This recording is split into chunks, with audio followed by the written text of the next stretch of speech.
Halo sahabatku. Selamat datang kembali di channel Cerita Momo. Apa jadinya kalau rumah mewah hasil keringat sendiri, malah dikuasai mertua dan adik ipar buat pesta gila-gilaan tanpa izin? Giliran ditegur, malah galakan mereka. Duh, emosi nggak sih dengarnya? Tapi tenang dulu, sahabat. Di kisah kali ini, kita bakal menyaksikan pembalasan dendam yang beda banget. Bukan dengan marah-marah, tapi dengan tagihan yang bikin jantung copot. Pokoknya endingnya bakal bikin kalian puas banget. Nah, sebelum kita masuk ke ceritanya, yuk dukung terus channel ini dengan cara tekan tombol like dan subscribe sekarang juga ya. Jangan lupa ramaikan juga kolom komentarnya. Coba tulis nama kalian, asal kota, dan ketik kata, hadir. Ayo absen dulu, aku pengen tahu nih sahabat setia Cerita Momo ada dari kota mana saja. Siapa tahu ada yang tetanggaan, kan seru? Sudah siap melihat aksi Indri menghadapi mertua dan iparnya? Yuk, kita langsung mulai ceritanya. Suara roda koper yang beradu dengan lantai marmer menggema di ruang tamu yang luas itu. Indri menghela napas panjang, mencoba membuang rasa penat yang menumpuk di pundaknya setelah 1 minggu penuh melakukan perjalanan bisnis keluar pulau. Yang ia inginkan saat ini hanyalah mandi air hangat, meminum teh chamomile, dan tidur di kasur empuknya yang nyaman. Namun, baru saja ia melangkah melewati ambang pintu utama, kening Indri langsung berkerut. Pemandangan di depannya sungguh di luar dugaan. Ruang tamu yang biasanya rapi, bersih, dan beraroma lavender, kini berubah drastis. Ada tumpukan kardus sepatu berserakan di dekat rak pajangan kristal. Di atas meja kaca yang ia beli khusus dari Italia, terlihat toples-toples kerupuk yang tutupnya terbuka, remah-remah makanan bertebaran, dan gelas-gelas kotor yang meninggalkan noda lingkaran air. Indri mempercepat langkahnya. Jantungnya mulai berdegup kencang karena rasa kesal. Di sofa kulit berwarna krem kesayangannya, terlihat 2 sosok wanita sedang duduk santai sambil menonton televisi dengan volume yang sangat keras. Kaki mereka diangkat ke atas meja, tepat di sebelah gelas-gelas kotor itu. Itu adalah Bu Ferin, ibu mertuanya, dan Berlia, adik iparnya. Ibu, Berlia, panggil Indri dengan nada tertahan. Ia berusaha tetap sopan meski matanya menatap nanar ke arah noda coklat di bantal sofa. Bu Ferin menoleh dengan santai, tidak ada raut kaget atau bersalah sedikit pun di wajah wanita parubaya itu. Ia justru menatap Indri dari ujung kepala sampai ujung kaki dengan tatapan menilai. Indri, sudah pulang kamu? Kirain masih betah cari uang terus sampai lupa urus rumah. Sindir Bu Ferin tajam. Ia kembali memalingkan wajah ke layar televisi, tanpa berniat bangkit menyambut menantunya. Indri mengepalkan tangan di sisi tubuhnya. Ia menarik napas dalam-dalam. Ibu dan Berlia kapan datang? Kenapa tidak memberi kabar dulu? Dan, kenapa rumah ini jadi berantakan begini? Berlia yang sedang asyik mengunyah keripik akhirnya ikut bersuara. Mulutnya masih penuh makanan saat menjawab. Mbak Indri ini baru datang kok sudah cerewet sih? Kami ini tamu loh, masa disambut pakai omelan? Lagian, kami datang ke sini buat nemenin Mas Randi. Kasihan dia sendirian di rumah sebesar ini. Menemani Mas Randi bukan berarti kalian bisa mengotori rumahku seenaknya. Berlia, balas Indri tegas. Ia melangkah maju, mematikan televisi yang suaranya memekakan telinga itu. Lancang sekali kamu matikan TV-nya. Bu Ferin langsung berdiri, matanya melotot garang. Ini rumah anakku juga. Randi itu suamimu, jadi rumah ini otomatis milik dia juga. Hak ibu dong mau ngapain aja di rumah anak sendiri. Kamu itu cuma istri, jangan berlagak seperti ratu yang paling berkuasa di sini. Indri tercekat. Kalimat itu selalu menjadi senjata andalan Bu Ferin. Padahal semua orang tahu, termasuk Randi, bahwa rumah mewah di kawasan elit ini adalah milik Indri. Rumah ini dibeli dari hasil kerja keras Indri membangun bisnis properti warisan almarhum ayahnya, jauh sebelum ia menikah dengan Randi. Randi hanya membawa koper pakaian saat pindah ke sini. Bu, aku tidak pernah melarang ibu datang. Tapi tolong hargai privasi dan kebersihan rumah ini. Suara Indri mulai meninggi. Dan tolong, turunkan kaki ibu dari meja itu. Meja itu mudah baret. Ya ampun, pelitnya minta ampun. Teriak Bu Ferin dramatis, seolah-olah ia baru saja dianiaya. Dengar itu, Berlia? Kakak iparmu ini lebih sayang sama meja kaca daripada sama mertuanya sendiri. Dasar menantu durhaka. Keributan itu memancing seseorang turun dari lantai 2. Randi muncul dengan wajah bingung, masih mengenakan pakaian rumah santai. Ada apa ini? Baru pulang kok sudah ribut-ribut sih. Andri? Tanya Randi. Ia berjalan mendekat, tapi anehnya, ia tidak berdiri di samping istrinya, melainkan berdiri di dekat ibunya. Indri menatap suaminya, berharap mendapat pembelaan. Mas, lihat ini, rumah berantakan sekali. Ibu dan Berlia datang tanpa kabar, dan lihat sofa kita. Mas tahu kan aku paling tidak suka kalau rumah kotor. Randi menggaruk kepalanya yang tidak gatal, tampak serba salah. Ia melirik ibunya yang sudah memasang wajah cemberut siap meledak. Ya sudahlah, Andri, ibu sama Berlia kan jarang-jarang main ke sini. Namanya juga orang tua, wajar kalau mau santai. Kamu jangan kaku banget lah, baru juga sampai rumah. Ujar Randi dengan nada membujuk, namun terdengar menyakitkan di telinga Indri. Mas bilang wajar. Indri menunjuk tumpukan kardus dan sampah plastik di lantai. Ini bukan santai, Mas. Ini jorok. Dan kenapa barang-barangku di rak pajangan hilang? Di mana koleksi vas bungaku? Bu Ferin mendengus kasar. Halah, vas jelek begitu saja ditanyain. Itu ibu simpan di gudang. Norak. Nggak cocok sama selera ibu. Ibu ganti sama foto-foto keluarga besar kita, biar rumah ini ada auranya sedikit. Selama ini rumah ini dingin, kayak kuburan, persis kayak sifat kamu. Indri membelalak. Ia bergegas melihat ke arah dinding utama. Benar saja, lukisan abstrak mahal kesukaannya sudah diturunkan. Diganti dengan foto besar Bu Ferin dan Randi yang dicetak dengan kualitas rendah dan bingkai emas norak. Mas, kamu biarkan ibu mengacak-acak dekorasi rumahku? Protes Indri, suaranya bergetar menahan marah. Sudah, potong Randi cepat, mengangkat kedua tangannya. Nanti kita bahas lagi. Kamu capek kan? Mending kamu istirahat dulu. Mandi sana. Indri menghela napas kasar, berusaha mengontrol emosinya agar tidak meledak saat itu juga. Ia butuh ketenangan. Ia meraih gagang kopernya lagi. Baik, aku mau ke kamar. Awas kalau besok pagi ruang tamu ini belum bersih kembali. Indri berbalik dan melangkah menuju tangga untuk naik ke kamar utama di lantai 2. Namun, langkahnya terhenti saat mendengar suara tawa kecil dari Berlia. Mbak Indri mau kemana? Tanya Berlia dengan nada mengejek. Ke kamarkulah, jawab Indri ketus tanpa menoleh.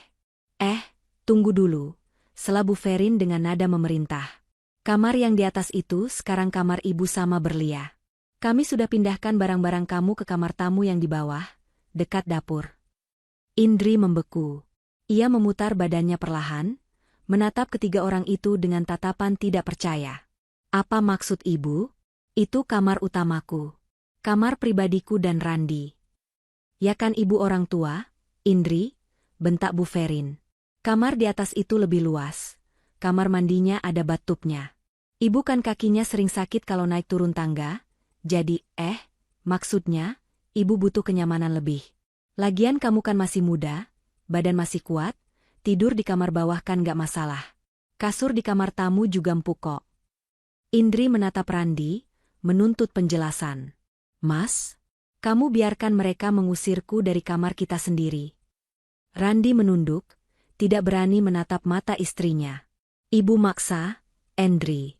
Katanya beliau pengen ngerasain tidur di kasur king size kita. Cuma sebentar kok. Selama mereka menginap di sini. Kamu ngalah dulu ya. Demi aku nggak mau ribut sama ibu. Indri merasa darahnya mendidih sampai ke ubun-ubun. Bukan hanya rumahnya yang diacak-acak, tapi privasinya pun dilanggar tanpa izin. Barang-barang pribadinya disentuh, dipindahkan, dan ia diusir dari kamarnya sendiri di rumah yang ia beli dengan keringatnya sendiri. Kalian memindahkan barang-barangku? Tanya Indri dingin. Iya, sudah diberesin sama Berlia tadi siang. Tenang aja, nggak ada yang hilang kok. Jawab Bu Ferin enteng sambil kembali mengambil toples kerupuk. Lagian baju kamu banyak banget, menuh-menuhin lemari aja. Sebagian ibu suruh Berlia masukin kardus, taruh di garasi. Cukup. Kesabaran Indri rasanya sudah putus. Namun, Melihat wajah suaminya yang memelas dan sikap mertuanya yang semakin menjadi-jadi jika dilawan dengan teriakan, Indri sadar bahwa marah-marah sekarang tidak akan berguna. Mereka tidak punya rasa malu. Indri tersenyum tipis. Senyum yang sangat dingin. Baik, kata Indri pelan. Kalau itu mau kalian, silakan nikmati kamar utamanya. Nah, gitu dong. Jadi menantu itu harus nurut. Seru Bu Ferin puas, merasa menang telak. Indri tidak menjawab. Ia menyeret kopernya berbalik arah menuju kamar tamu di dekat dapur. Di dalam hati, ia mencatat satu hal, ini baru permulaan. Silakan bersenang-senang selagi bisa. Rumah ini memang milikku, dan aku akan pastikan kalian tahu siapa ratu yang sebenarnya. Sesampainya di kamar tamu yang sempit itu, Indri melihat tumpukan baju-bajunya dilempar begitu saja di atas kasur. Ia mengeluarkan ponselnya, mengetik pesan singkat kepada seseorang. Riko, batalkan semua jadwalku besok. Aku ada urusan mendesak di rumah. Dan siapkan berkas kepemilikan aset-asetku. Aku butuh semuanya lengkap. Indri menatap pintu kamar tamu yang tertutup. Malam ini ia mengalah. Tapi besok, permainan akan dimulai. Pagi itu, sinar matahari yang cerah tidak mampu menghangatkan suasana hati Indri. Ia terbangun dengan punggung pegal, karena kasur di kamar tamu yang sudah lama tidak diganti itu ternyata permukaannya agak menonjol. Namun, bukan rasa sakit fisik yang mengganggunya, melainkan suara riuh rendah dari arah ruang tengah yang sudah terdengar sejak pukul 7 pagi. Indri keluar kamar, sudah rapi dengan pakaian kerjanya, meski hari ini ia sengaja meluangkan waktu sedikit siang untuk memantau situasi rumah. Di meja makan, pemandangan menyebalkan kembali tersaji. Bu Ferin dan Berlia sedang menikmati sarapan mewah, roti gandum premium, selai impor, dan buah-buahan segar yang kemarin baru saja Indri beli untuk stok pribadinya. Randi duduk di ujung meja sambil menyeruput kopi, tampak tidak berdaya di hadapan dominasi ibu dan adiknya. Nah, ini dia tuan rumahnya baru bangun. Celetuk Bu Ferin tanpa menoleh, tangannya sibuk mengoleskan selai tebal-tebal ke rotinya. Siang banget bangunnya. Rezeki dipatok ayam nanti. Indri mengabaikan sindiran itu. Ia berjalan menuju pantry, menuang air putih dingin. Ada rencana apa hari ini, Bu? Saya lihat ibu sudah rapi sekali. Berlia yang sedang memegang tablet, milik Indri yang entah kapan diambilnya dari ruang kerja, tiba-tiba berseru girang. Bu, lihat deh konsep dekorasi ini. Bagus banget. Kan? Warnanya gold sama baby pink. Mewah banget, cocok buat aku. Bu Ferin melirik layar tablet itu dan mengangguk antusias. Wah, iya, ini berkelas sekali, Berlia. Persis seperti selera keluarga kita. Ningrat dan elegan. Indri mengerutkan kening. Ia mendekat perlahan. Dekorasi untuk apa? Berlia menatap Indri dengan senyum meremehkan. Mbak Indri lupa atau pura-pura lupa? Bulan depan kan aku ulang tahun ke-25. Silver Jubilee. Mbak, masa dirayain biasa-biasa aja? Aku mau bikin pesta besar. Pesta? Ulang Indri. Ia menatap Randi. Mas, kita tidak sedang ada anggaran untuk pesta besar. Bisnis lagi slow bulan ini. Randi baru saja membuka mulut hendak bicara, tapi Bu Ferin langsung memotong dengan nada tinggi. Heh, Indri, kamu ini perhitungan sekali sama adik ipar sendiri. Berlia itu satu-satunya adik Randi. Ulang tahun ke-25 itu momen sekali seumur hidup. Masa kamu tega membiarkan dia merayakannya di kafe murahan? Terus mau dirayakan di mana? Tanya Indri datar, meski ia sudah bisa menebak arah pembicaraan ini. Ya disinilah. Seru Bu Ferin sambil merentangkan tangannya, seolah memamerkan luasnya ruang makan yang menyatu dengan ruang keluarga itu. Rumah ini kan besar, halamannya luas, ada kolam renangnya juga. Sangat instagramable kalau kata anak muda sekarang. Sayangkan kalau rumah segede ini cuma dipakai buat tidur doang. Mubazir. Indri menahan napas. Rumah ini adalah tempat istirahatnya, tempat sucinya. Membayangkan ratusan orang asing menginjak-injak lantai marmernya, membuat kepalanya berdenyut. Bu, mengadakan pesta di rumah butuh persiapan matang. Tetangga bisa terganggu, kebersihan, keamanan. Indri mencoba berargumen logis. Alasan, potong Berlia ketus. Bilang aja Mbak Indri nggak mau keluar duit. Tenang aja, Mbak. Aku yang atur semuanya. Aku mau temanya Royal Princess. Semua tamu harus pakai dress code. Cateringnya aku mau yang premium, bukan nasi kotak kayak acara syukuran biasa. Tanpa menunggu persetujuan Indri, Berlia kembali sibuk menelpon seseorang dengan ponselnya. Halo? Iya, ini dengan vendor dekorasi Dream Party? Saya mau tanya paket platinum untuk bulan depan. Indri menatap Randi tajam. Mas, kamu setuju? Randi tampak gelisah, ia menghindari tatapan Indri dan berpura-pura sibuk dengan cangkir kopinya. Ya gimana ya, Indri? Berlia sudah pengen banget. Lagian benar juga kata ibu, rumah kita kan luas. Sekali-kali bikin ramai nggak apa-apalah. Biar tetangga tahu kita keluarga harmonis. Harmonis? Indri tertawa kecil, tawa yang terdengar miris. Baik kalau itu mau kalian. Bu Ferin tersenyum penuh kemenangan. Nah, gitu dong. Oh iya, Indri. Karena ini pesta anak muda, teman-teman sosialita Berlia yang datang itu orang-orang penting semua. Jadi, ibu minta tolong sesuatu sama kamu.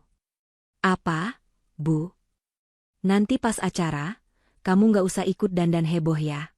Nanti malah saingan sama yang punya hajat, ujar Bu Ferin enteng. Mending kamu bantu-bantu di belakang aja. Jadi seksi sibuk. Kamu pantau dapur. Pastikan piring kotor langsung diangkat, gelas-gelas jangan sampai kosong, terus arahkan pelayan catering biar kerjanya benar. Indri terdiam. Darahnya mendidih hebat. Di rumahnya sendiri, di pesta yang menggunakan fasilitasnya, ia diminta menjadi mandor dapur? Bukan sebagai tuan rumah yang mendampingi suaminya menyambut tamu? Maksud ibu, saya jadi pelayan? Tanya Indri lambat-lambat. Bukan pelayan, Mbak, sela Berlia tanpa rasa bersalah. Tapi koordinator konsumsi. Kan Mbak Indri biasa kerja keras, biasa ngurusin orang, jadi pasti cekatan. Kalau aku atau ibu kan gak biasa kotor-kotoran. Lagian malu dong kalau nanti ada teman aku nanya, itu siapa kok bajunya biasa aja, mending Mbak Indri standby di area servis aja. Randi terbatuk kecil, tersedak kopinya sendiri. Bahkan ia merasa itu keterlaluan, tapi ia tidak berani membantah ibunya. Bu, masa Indri disuruh di dapur? Dia kan istriku. Loh, justru karena istri yang baik itu harus bisa melayani tamu keluarga suami. Semprot Bu Ferin galak pada anaknya. Kamu jangan manjakan istrimu terus, Randi. Biar dia belajar berbakti sedikit. Indri menatap wajah-wajah di depannya satu persatu. Wajah angkuh Bu Ferin, wajah manja dan licik Berlia, serta wajah pengecut suaminya. Rasa sakit hati yang tadi pagi ia rasakan kini perlahan berubah menjadi tekad yang dingin dan keras. Mereka ingin pesta mewah? Mereka ingin ia menjadi penonton di belakang layar? Baik, Indri akan memberikan apa yang mereka minta. Bahkan lebih dari itu. Baik, Bu, jawab Indri dengan suara tenang yang mengejutkan Randi. Saya akan pastikan pestanya berjalan lancar. Saya tidak akan mengganggu Berlia di depan panggung. Saya akan urus bagian administrasi dan belakang layar. Nah, bagus. Bu Ferin bertepuk tangan senang. Kalau nurut gini kan enak dilihatnya. Sana berangkat kerja, cari uang yang banyak buat nambah-nambah beli catering. Indri mengambil tas kerjanya dan beranjak pergi tanpa pamit. Begitu sampai di dalam mobilnya yang terparkir di garasi, ia tidak langsung menyalakan mesin. Ia mengambil ponselnya, membuka kontak bernama Pak Arman, Royal Catering. Ia tidak menelpon, hanya mengirim pesan singkat, Pak Arman, keluarga saya akan menghubungi Bapak untuk pesanan pesta besar bulan depan di rumah saya. Terima saja semua permintaan mereka yang paling mahal. Untuk pembayarannya, kita buat perjanjian khusus nanti siang di kantor saya. Jangan bocorkan ini ke siapapun. Setelah pesan terkirim, Indri menyalakan mesin mobilnya. Wajahnya datar, tapi matanya menyiratkan badai yang sedang ia persiapkan. Pesta Royal Princess itu akan menjadi pesta yang paling tidak terlupakan dalam sejarah keluarga ini. Suasana di butik langganan sosialita papan atas itu terasa sejuk, berbanding terbalik dengan panasnya notifikasi yang terus bermunculan di layar ponsel Indri. Di seberang sana, tepatnya di pusat perbelanjaan paling elit di kota, Bu Ferin dan Berlia sedang bak kalap di surga belanja. Ibu, lihat gaun ini. Warnanya champagne gold dengan payet kristal asli. Kalau aku pakai ini pas grand entrance nanti, semua mata pasti nggak bakal kedip. Seru Berlia sambil berputar-putar di depan cermin besar. Gaun itu membalut tubuhnya dengan pas. Memang terlihat indah, namun label harganya juga tak kalah. Indah, 35 juta rupiah. Bu Ferin menepuk tangan antusias. Cantik.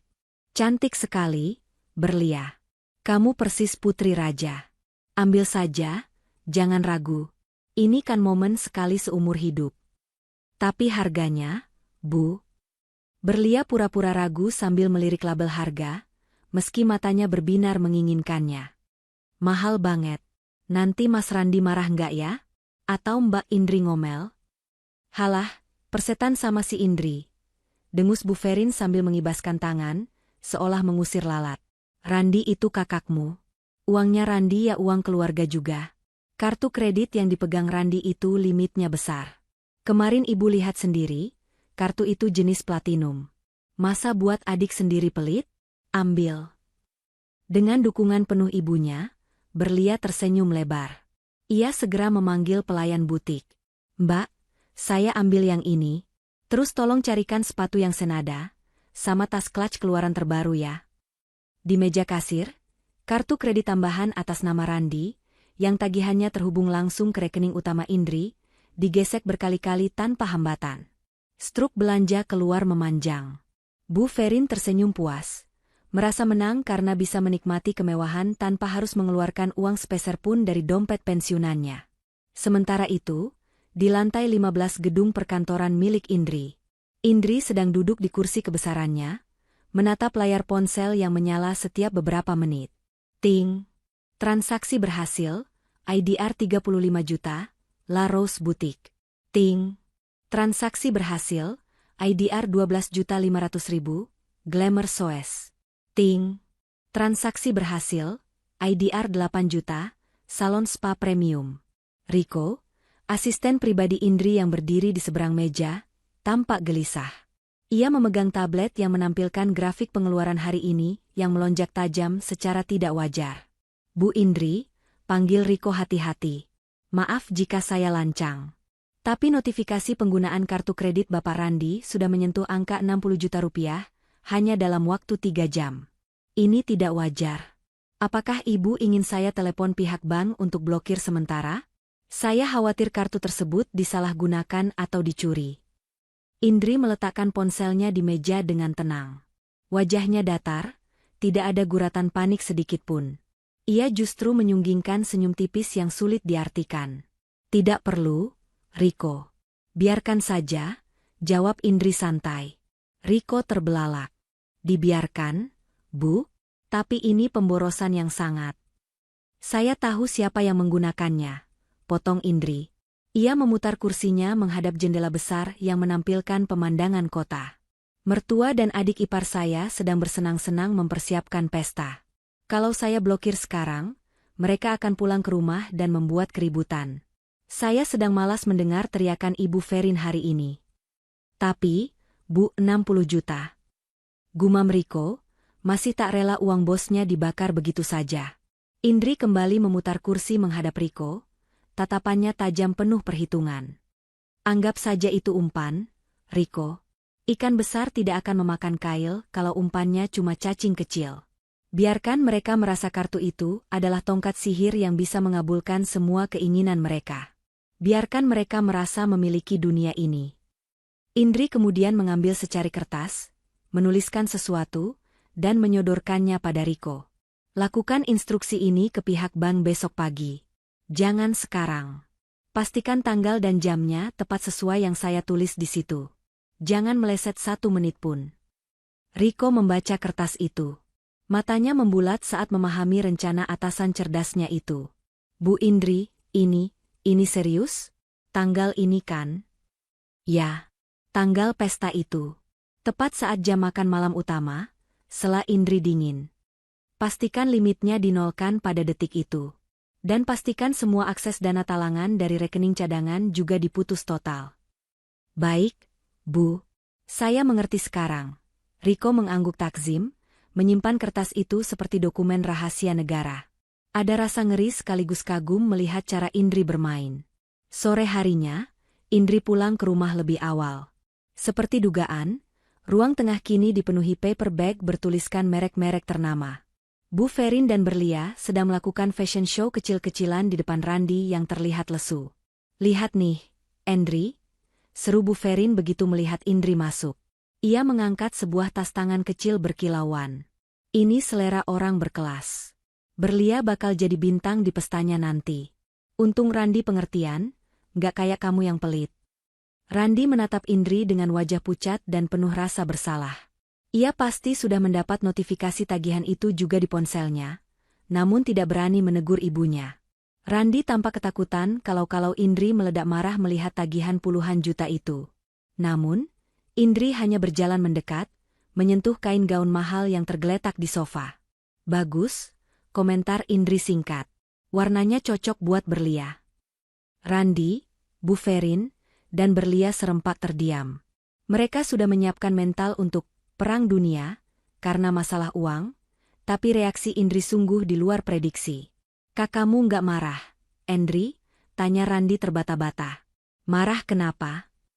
Indri balik bertanya dengan nada polos yang dibuat-buat. "Kan Berlia mau pesta. Wajar dong harus tampil cantik. Masa adik kamu pakai baju Tanah Abang di pesta Royal Princess?"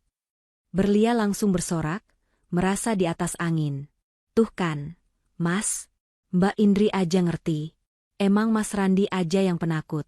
"Makasih ya, Mbak Indri. Akhirnya sadar juga kalau aku ini pantas dapat yang terbaik." "Sama-sama," jawab Indri. "Nikmati saja selagi bisa belanjanya. Pastikan semuanya lengkap ya, jangan sampai ada yang kurang. Malu sama tamu kalau setengah-setengah." "Pasti dong," sahut Bu Ferin jumawa. "Besok ibu mau pesan dekorasi bunga impor. Katanya harganya agak mahal, sekitar 50 juta, tapi bunganya asli dari Belanda. Randi, besok kartu kamu ibu bawa lagi ya." Randi menelan ludah kasar. "Bu, itu limitnya." "Pakai saja," potong Indri cepat. Ia menatap mata suaminya lekat-lekat. "Biarkan ibu mengatur pesta impiannya, Mas. Jangan mengecewakan orang tua. Nanti kualat." Randi menatap istrinya bingung. Ia tidak mengenali sosok wanita di depannya ini. Indri yang biasanya disiplin soal keuangan, kini seolah membuang uang ke laut. Namun melihat senyum Indri yang tenang, Randi memilih diam. Mungkin Indri memang sedang banyak rezeki, pikirnya naif. Indri beranjak ke kamarnya, kamar tamu yang sempit itu. Sebelum menutup pintu, ia sempat mendengar Bu Ferin berbisik keras pada Berlia. "Lihat kan? Kalau digertak dikit, dia pasti luluh. Ternyata si Indri itu gampang dibodohi. Kita kuras aja terus sampai pestamu selesai. Mumpung dia lagi bego." Indri menutup pintu pelan-pelan. Senyum di wajahnya lenyap seketika, berganti dengan tatapan dingin yang menusuk. "Silakan belanja, Ibu, Berlia," gumam Indri pada dinding kosong kamarnya. "Gesek saja terus. Karena setiap rupiah yang kalian habiskan hari ini, akan menjadi paku di peti mati harga diri kalian nanti." Ia melirik kalender di ponselnya. 2 minggu lagi menuju hari haji, 2 minggu lagi menuju kehancuran mereka. Indri mematikan lampu, tidur dengan nyenyak malam itu, sementara di ruang tengah, para parasit itu masih tertawa-tawa merayakan kemenangan semu mereka. Seminggu sebelum hari pesta, Indri turun ke ruang makan dengan membawa koper kecil. Pemandangan di meja makan masih sama menjengkelkannya. Namun kali ini Indri memasang wajah yang sangat meyakinkan, seolah-olah sedang terburu-buru dan panik. "Mas Randi, Ibu," panggil Indri sambil meletakkan kunci mobil cadangan di atas meja. "Saya harus berangkat ke Surabaya pagi ini juga. Ada masalah besar di proyek pembangunan cabang baru. Kemungkinan saya baru bisa pulang malam hari setelah pesta Berlia selesai, atau mungkin besok paginya." Mata Bu Ferin langsung berbinar cerah, seolah baru saja mendengar kabar bahwa ia memenangkan lotre. Ia bahkan berhenti mengunyah roti selainya. "Oh ya? Wah, sibuk sekali kamu, Indri. Ya sudah, sana pergi. Urus pekerjaanmu yang penting itu. Jangan sampai bangkrut, nanti nggak bisa kasih uang belanja." Randi tampak sedikit khawatir. namun lebih karena takut kerepotan mengurus persiapan pesta sendirian. Loh, Endri? Kok mendadak? Terus nanti yang bantu mengawasi orang dekorasi siapa? Kan kamu katanya mau bantu jadi seksi sibuk. Kan ada Mas Randi dan Ibu, jawab Indri cepat. Lagi pula, Berlia kan seleranya tinggi, saya takut kalau saya ikut campur malah nanti salah dan bikin Berlia marah. Jadi lebih baik saya serahkan semuanya pada kalian. Saya percayakan rumah ini sama Mas Randi. Berlia yang baru muncul dari kamar, masih dengan piyama sutra barunya, langsung bersorak girang mendengar kabar itu. Serius Mbak Indri pergi? Asyik. Berarti aku bebas dong ngatur posisi panggung tanpa dikomenin ini itu. Hati-hati di jalan ya, Mbak. Jangan buru-buru pulang. Indri tersenyum tipis. Sangat tipis hingga tidak ada yang menyadarinya. Baik. Nikmati persiapan pestanya. Oh ya, nanti siang Pak Arman dari Royal Catering akan datang untuk finalisasi menu. Silakan Ibu dan Berlia pilih menu apa saja yang kalian mau. Saya sudah bilang ke Pak Arman kalau tuan rumah acara ini adalah keluarga besar Ibu Ferin yang terhormat, jadi dia pasti akan memberikan pelayanan spesial. Pujian, keluarga terhormat, itu melambungkan ego Bu Ferin setinggi langit. Ia membusungkan dadanya bangga. Tentu saja, kami memang keluarga terhormat. Kamu tenang saja, Indri, masalah makanan biar Ibu yang atur. Kamu nggak usah mikirin, fokus cari uang saja di Surabaya. Setelah berpamitan, yang sebenarnya hanya formalitas karena tidak ada yang benar-benar peduli, Indri melajukan mobilnya keluar gerbang. Namun, ia tidak menuju bandara atau stasiun kereta untuk ke Surabaya. Ia memutar kemudi menuju sebuah kafe eksklusif di pusat kota, tempat seseorang sudah menunggunya. Di sudut kafe yang tenang, Pak Arman, pemilik jasa catering premium langganan para pejabat, sudah duduk menunggu. Wajahnya tampak bingung saat melihat Indri datang dengan santai. Selamat pagi, Bu Indri. Saya pikir Ibu sudah di Surabaya seperti yang Ibu bilang di telepon tadi, sapa Pak Arman sopan. Indri duduk dan memesan kopi hitam tanpa gula. Itu hanya skenario untuk orang rumah, Pak Arman.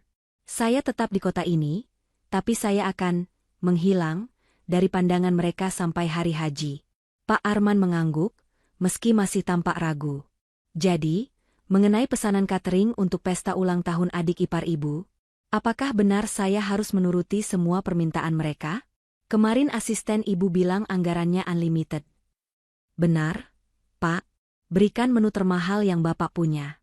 Kalau mereka minta lobster thermidor, wagyu A5, atau caviar, iakan saja. Jangan ditolak, jawab Indri tegas. Tapi Bu, itu biayanya bisa ratusan juta untuk 500 tamu. Apakah Ibu yakin? Pak Arman memastikan, karena ia tahu Indri biasanya sangat cermat dan hemat dalam berbisnis. Indri mencondongkan tubuhnya ke depan, menatap Pak Arman lekat-lekat. Saya yakin. Tapi ada satu syarat mutlak dalam kontrak kerjasamanya, Pak. Ini yang paling penting. Indri mengeluarkan sebuah map berisi draft kontrak yang sudah disiapkan oleh pengacara pribadinya. Ia menyodorkannya pada Pak Arman. Biasanya Bapak meminta DP 50% dan pelunasan setelah acara. Bukan? Kali ini, saya minta Bapak ubah klausulnya. Tulis di situ bahwa karena ini pesanan VVIP rush order, pembayaran harus dilunasi lunas 100% secara tunai atau debit langsung di lokasi acara, tepat pukul 20 WIB, saat sesi makan malam utama dimulai. Jika tidak lunas pada detik itu juga, pihak catering berhak menghentikan layanan, menarik semua makanan, dan mematikan lampu area prasmanan. Pak Arman membaca draft itu dengan kening berkerut. Ini prosedur yang sangat ekstrim, Bu Indri. Biasanya klien akan marah besar kalau diperlakukan begini. Ini bisa merusak reputasi pesta. Justru itu tujuannya. Pak, potong Indri dingin. Saya ingin mereka merasa malu. Bapak tidak perlu khawatir soal pembayaran sebenarnya. Jika malam itu mereka gagal bayar, dan saya yakin mereka tidak akan mampu, saya yang akan melunasi tagihan Bapak keesokan harinya plus bonus 20% sebagai kompensasi keributan. Bapak tidak akan rugi sepeser pun. Tapi pada malam itu, Bapak harus berakting tegas. Jadilah penagih utang yang galak. Pak Arman terdiam sejenak, mencerna rencana itu. Ia mengenal Indri sudah lama sebagai pebisnis yang jujur dan dapat dipercaya. Jika Indri menjamin, maka uangnya aman. Dan tawaran bonus 20% itu sangat menggiurkan. Baik, Bu Indri. Saya mengerti. Jadi skenarionya, saya akan menagih tuan rumah di depan umum. Tepat. Tagih Ibu Ferin dan Randi. Buat mereka panik, Indri tersenyum puas. Siang harinya, di rumah mewah Indri yang kini dikuasai mertuanya, Pak Arman datang dengan membawa katalog menu eksklusif. Bu Ferin dan Berlia menyambutnya bak ratu. Tanpa melihat harga, jari telunjuk Berlia menunjuk foto-foto makanan paling menggugah selera. Saya mau appetizernya salmon carpaccio ya, Pak. Terus main course-nya harus steak wagyu yang paling empuk. Jangan yang alot kayak di kondangan murahan. Terus dessert cornernya harus ada fountain coklat sama macaron asli Prancis. Cerocos Berlia penuh nafsu. Pak Arman mencatat dengan tekun sambil tersenyum profesional. Pilihan yang sangat luar biasa, Mbak Berlia. Ini adalah paket Sultan Gold. Total per piringnya 1,5 juta rupiah. Untuk 500 tamu, ditambah dekorasi meja makan dan pelayan berseragam khusus, total estimasinya sekitar 750 juta rupiah. Randi yang duduk di sebelah ibunya tersedak ludahnya sendiri. 750 juta? Pak, apa tidak ada diskon? Itu mahal sekali. Bu Ferin langsung menepuk paha Randi keras-keras. Hus, jangan malu-maluin. Katanya mau bikin pesta mewah, kok nawar kayak di pasar? Biarin aja, Randi. Kan Indri sudah bilang setuju tadi pagi. Uang Indri kan banyak. Proyeknya di Surabaya itu pasti untungnya miliaran. Masalah segitu aja kok pusing. Randi terdiam, tidak berani membantah ibunya, meski hatinya ketar-ketir memikirkan bagaimana cara membayarnya nanti.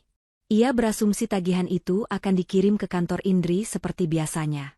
Baik, kalau sudah setuju, mohon tanda tangan kontrak ini, Bu, Pak, kata Pak Arman menyodorkan dokumen yang sudah disiapkan Indri tadi.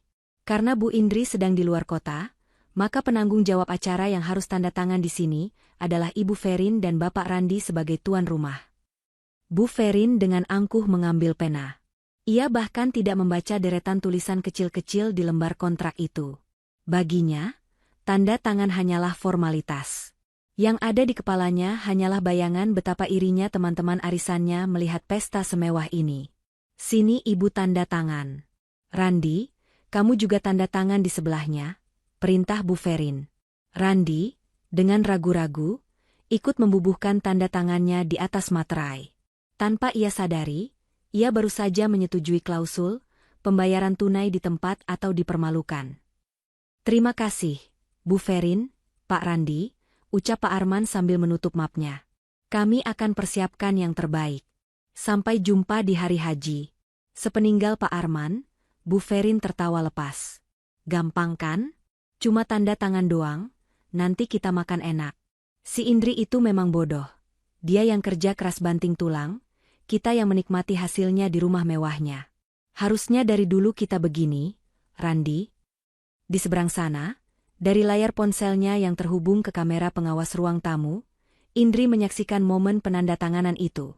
Jebakan sudah tertutup sempurna. Tikus-tikus itu sudah memakan kejunya, dan kini tinggal menunggu waktu pelatuknya menjepret leher mereka. Nikmatilah tawa kalian hari ini, Ibu, bisik Indri pelan. Karena di hari pesta nanti, kalian bahkan tidak akan sempat menelan wagyu mahal itu. Undangan-undangan mewah itu tergeletak menumpuk di meja ruang tamu, yang kini sudah bersih dari toples kerupuk. Kali ini, meja kaca Italia itu dipenuhi amplop beledu berwarna merah marun dengan tulisan tinta emas yang timbul. The 25th Royal Birthday of Berlia, Princess of the Night. Berlia tampak sibuk melakukan panggilan video dengan sekelompok temannya. Wajahnya dipoles makeup tebal, dan ia sengaja duduk dengan latar belakang tangga melingkar rumah Indri yang megah agar terlihat oleh teman-temannya di layar ponsel. Iya dong, guys. Datang ya minggu depan. Acaranya di rumah baruku. Iya, yang di kawasan elit itu loh, celoteh Berlia dengan nada yang dibuat-buat manja. Ibu yang belikan rumah ini khusus buat hadiah ulang tahunku. Katanya biar aku betah di kota ini. Biasalah, namanya juga anak kesayangan. Di sofa seberang, Randi yang mendengar bualan adiknya hanya bisa memijat pelipisnya yang berdenyut. Ia merasa perutnya mulas setiap kali mendengar kebohongan baru yang keluar dari mulut adik dan ibunya. "Berlia," tegur Randi pelan setelah adiknya mematikan telepon. "Kenapa kamu bilang ini rumahmu? Nanti kalau teman-temanmu tahu ini rumah Indri gimana? Apalagi kamu undang relasi bisnis Mas juga." Bu Ferin yang sedang mengecek daftar tamu VIP langsung menyambar. Randi, kamu ini kenapa sih mentalnya tempe banget? Kalau Berlia bilang ini rumah kakaknya, atau rumah iparnya, nanti dikira dia cuma numpang. Harga diri keluarga kita bisa jatuh di depan teman-teman sosialitanya yang kaya raya itu. Tapi kan kenyataannya memang numpang. Bu, gumam Randi sangat pelan, nyaris tak terdengar. "Apa kamu bilang?" Bu Ferin melotot tajam. "Dengar ya, Randi. Kita harus membangun citra. Orang kaya itu dilihat dari apa yang dia pamerkan. Kalau Berlia kelihatan kaya, nanti dia bisa dapat jodoh anak pejabat atau pengusaha sukses. Kamu mau adikmu dapat suami susah? Ini investasi, tahu?" Berlia mengangguk setuju sambil terus memasukkan undangan ke dalam amplop. "Bener kata ibu. Lagian Mbak Indri kan lagi nggak ada. Dia nggak bakal tahu aku ngomong apa ke teman-temanku. Pokoknya Mas Randi diam aja, senyum, dan dukung aku. Awas kalau Mas Randi bocorin ke siapa-siapa kalau ini rumah Mbak Indri." Randi menghela napas pasrah. Ia melihat daftar tamu undangan yang disodorkan ibunya. Matanya membelalak melihat beberapa nama di sana. Ada Pak Hartono, klien besar perusahaannya, ada Bu Siska, istri pemilik bank swasta, dan deretan orang penting lainnya. "Bu, ibu serius mengundang Bu Siska?" tanya Randi cemas. Bu Siska itu kenal baik sama almarhum ayahnya Indri. Dia tahu sejarah rumah ini. "Ah, masa bodoh," kibas Bu Ferin meremehkan. "Orang tua itu pasti sudah pikun. Lagian kalau pestanya mewah, makanannya enak, pulangnya dikasih souvenir mahal, orang gak akan peduli siapa pemilik sertifikat rumahnya. Yang penting kita yang jadi tuan rumah di hari haji." Randi terdiam. Ia merasa sedang duduk di atas bom waktu, tapi tidak punya keberanian untuk memotong kabel pemicunya. Sore harinya, persiapan semakin gila. Bu Ferin berkeliling ruang tamu dengan tatapan kritis. Ia berhenti tepat di depan dinding utama ruang keluarga. Di sana tergantung sebuah foto pernikahan berukuran sangat besar, 1,5 x 2 meter, yang menampilkan Indri dan Randi dalam balutan busana pengantin adat Jawa yang elegan. Itu adalah centerpiece ruangan tersebut, kebanggaan Indri. "Ini nggak cocok," gumam Bu Ferin sambil berkacak pinggang. "Apanya yang nggak cocok, Bu?" tanya Berlia yang sedang asyik mencoba sepatu hak tingginya. "Foto ini," tunjuk Bu Ferin jijik. "Masa tema pestanya Royal Princess Eropa? Tapi pajangannya foto pengantin Jawa begini? Ndeso, bikin rusak suasana aja. Lagian muka Indri di sini sok cantik banget. Ibu sebalihatnya." Berlia tertawa mengejek. "Iya juga sih, Bu. Nanti kalau tamu datang, malah fokusnya ke foto Mbak Indri, bukan ke aku yang lagi ulang tahun. Terus gimana dong? Ditutupin kain?" "Turunkan," perintah Bu Ferin tegas. "Panggil tukang kebun atau siapa kek. Turunkan foto ini, ganti sama backdrop bunga-bunga atau inisial nama kamu, B, yang besar dari emas." Randi yang baru lewat membawa gelas kopi hampir tersedak lagi. "Bu, jangan, Bu. Itu foto kesayangan Indri. Dia bisa marah besar kalau tahu fotonya diturunkan. Itu foto sakral pernikahan kami." "Halah, sakral apanya? Orang cuma foto doang." "Randi, kamu jangan bantah ibu terus ya dari kemarin," bentak Bu Ferin. "Ini cuma sementara. Nanti kalau pestanya selesai, dipasang lagi juga bisa. Ibu nggak mau ada wajah Indri yang merusak pemandangan di pesta anak ibu. Titik." Tanpa mempedulikan protes lemah Randi, Bu Ferin memanggil 2 orang pekerja harian yang sedang memasang tenda di halaman. Dengan kasar, mereka diperintahkan menurunkan bingkai foto super berat itu. Brak! Salah satu pekerja tergelincir, membuat ujung bingkai foto itu menghantam lantai marmer dengan keras. Kaca pelindungnya retak memanjang tepat di bagian wajah Indri. "Aduh! Hati-hati dong!" teriak Randi panik. Ia berlari mendekat, mengusap retakan di kaca itu. "Waduh, ini pecah. Indri pasti." Biarin aja, potong Bu Ferin tanpa rasa bersalah sedikit pun. Cuma kaca doang, ganti murah di tukang bingkai pinggir jalan. Udah, angkut ke gudang belakang. Jangan taruh di sini, sempit-sempitin jalan. Randi menatap nanar saat foto pernikahannya, simbol cinta yang dulu ia banggakan, diseret begitu saja seperti barang rongsokan menuju gudang yang lembab dan berdebu. Jauh di sana, di sebuah apartemen sewaan di pusat kota, Indri duduk tegak di depan laptopnya. Tangannya menggenggam gelas berisi air putih dengan sangat erat, hingga buku-bukunya memutih. Di layar laptop, terpampang rekaman CCTV real-time dari ruang tengah rumahnya. Indri melihat semuanya. Ia mendengar setiap kata hinaan yang diucapkan Bu Ferin. Ia mendengar bualan berlian. Dan yang paling menyakitkan, ia melihat suaminya, Randi, hanya berdiri diam seperti patung saat foto pernikahan mereka dibanting dan disingkirkan. Air mata menetes di pipi Indri, tapi hanya satu tetes. Ia segera menyekanya dengan kasar. Foto itu. Desis Indri dengan suara bergetar menahan amarah yang meluap. Itu satu-satunya benda yang aku minta Mas Randi jaga.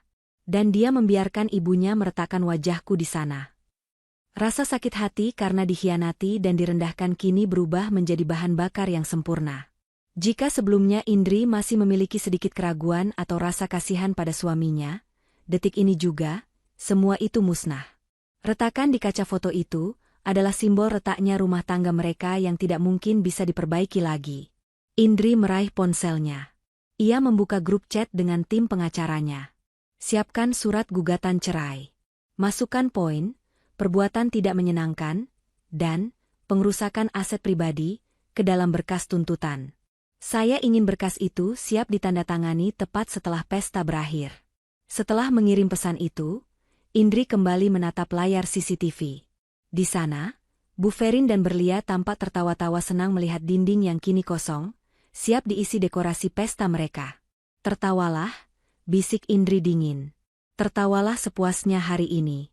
Karena saat tamu-tamu elit kalian datang nanti, aku akan pastikan dinding kosong itu menjadi saksi bisu betapa malunya kalian diusir dari istana yang bukan milik kalian.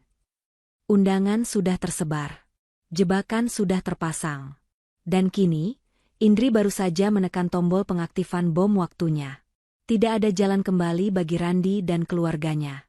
Pesta kehancuran mereka sudah di depan mata. Malam itu, kediaman Indri benar-benar tidak tampak seperti rumah tinggal biasa, melainkan telah berubah wujud menjadi sebuah istana dongeng dari negeri antah berantah. Lampu-lampu sorot warm white ditembakkan ke arah pilar-pilar rumah yang kokoh, menciptakan siluet megah yang mengintimidasi siapa saja yang memandang dari jalan raya.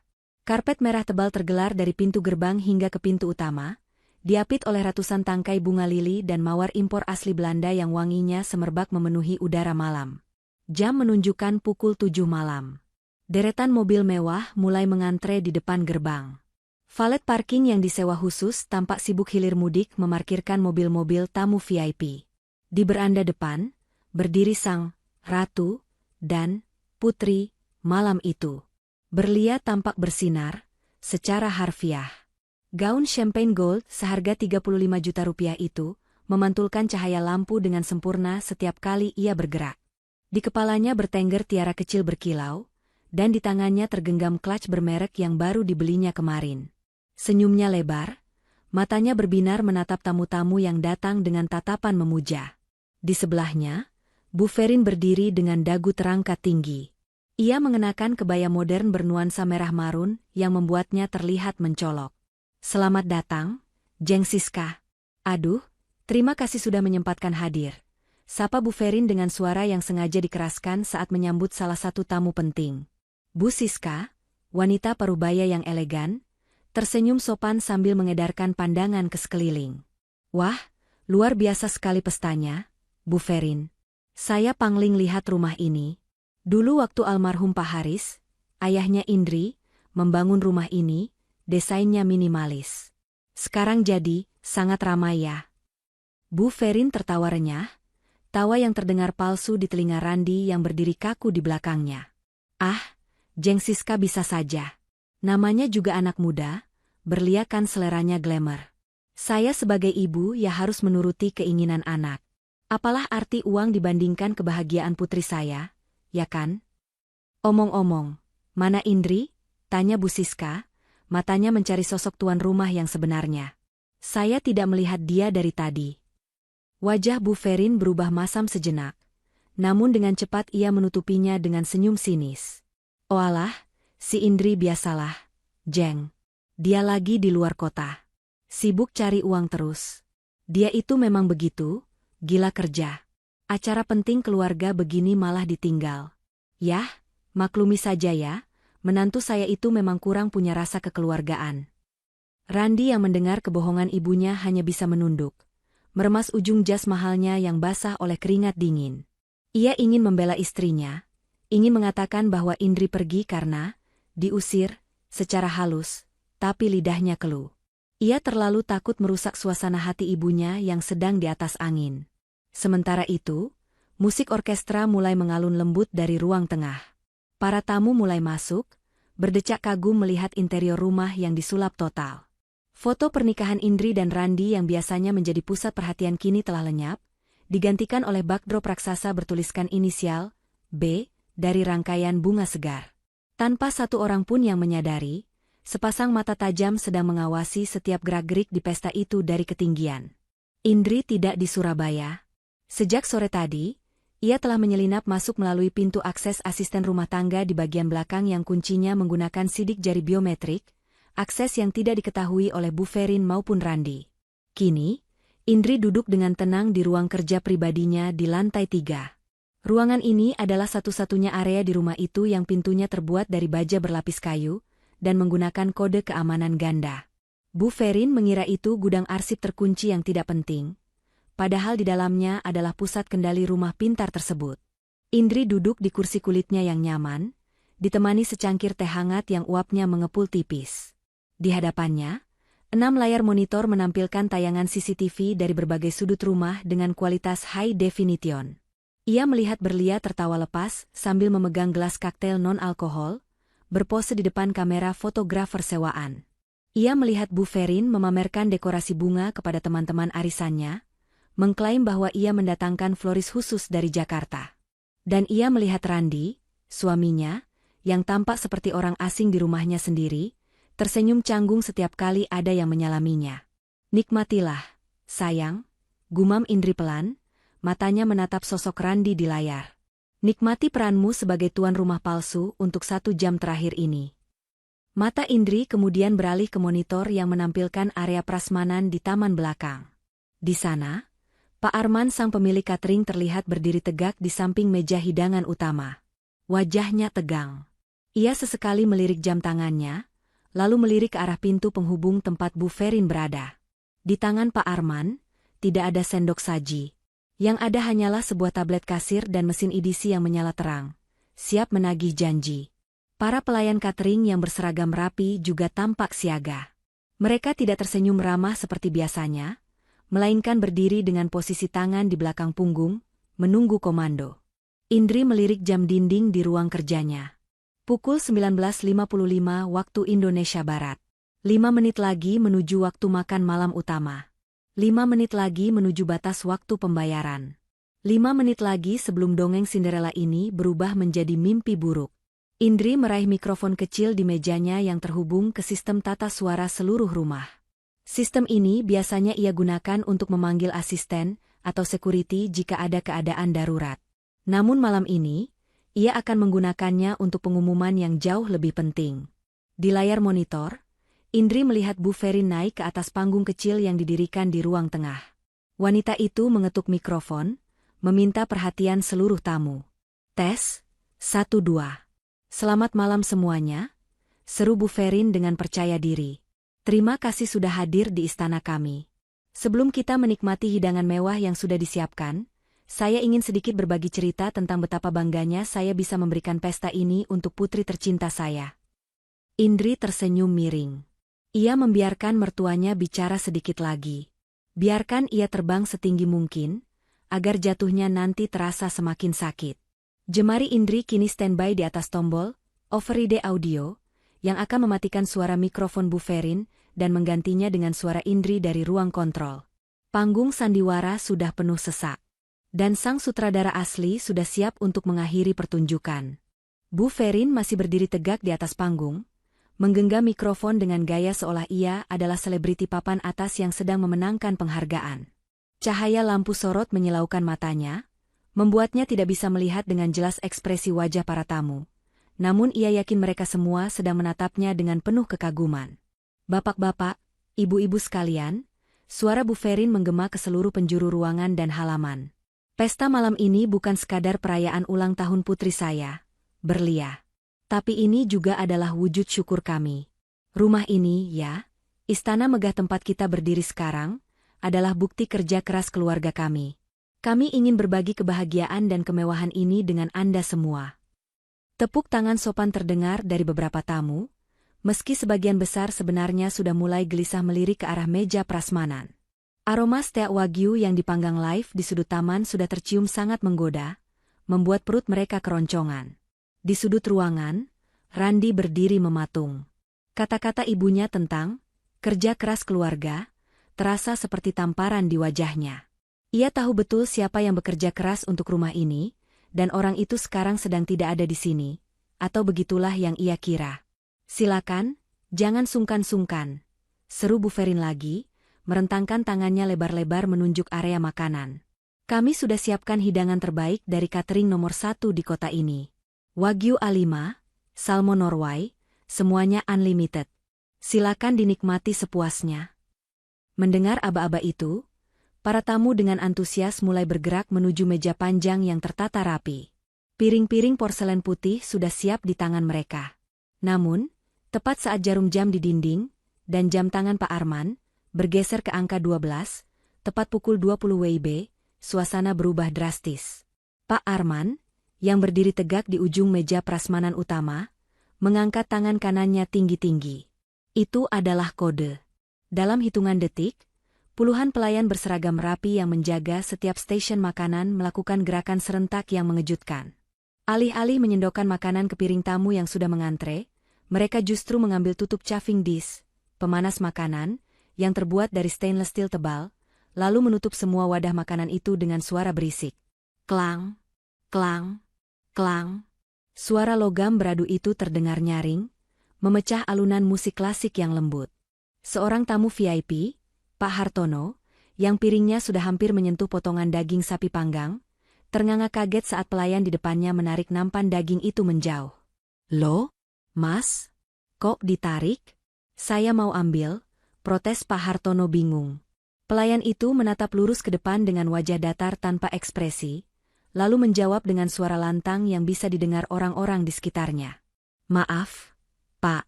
Instruksi dari manajer. Layanan dihentikan. Dihentikan? Maksudnya habis? Tanya tamu lain di sebelahnya. Bukan habis, Bu. Tapi ditahan, jawab pelayan itu singkat. Keriuhan mulai terjadi di area prasmanan. Bisik-bisik bingung berubah menjadi gumaman protes.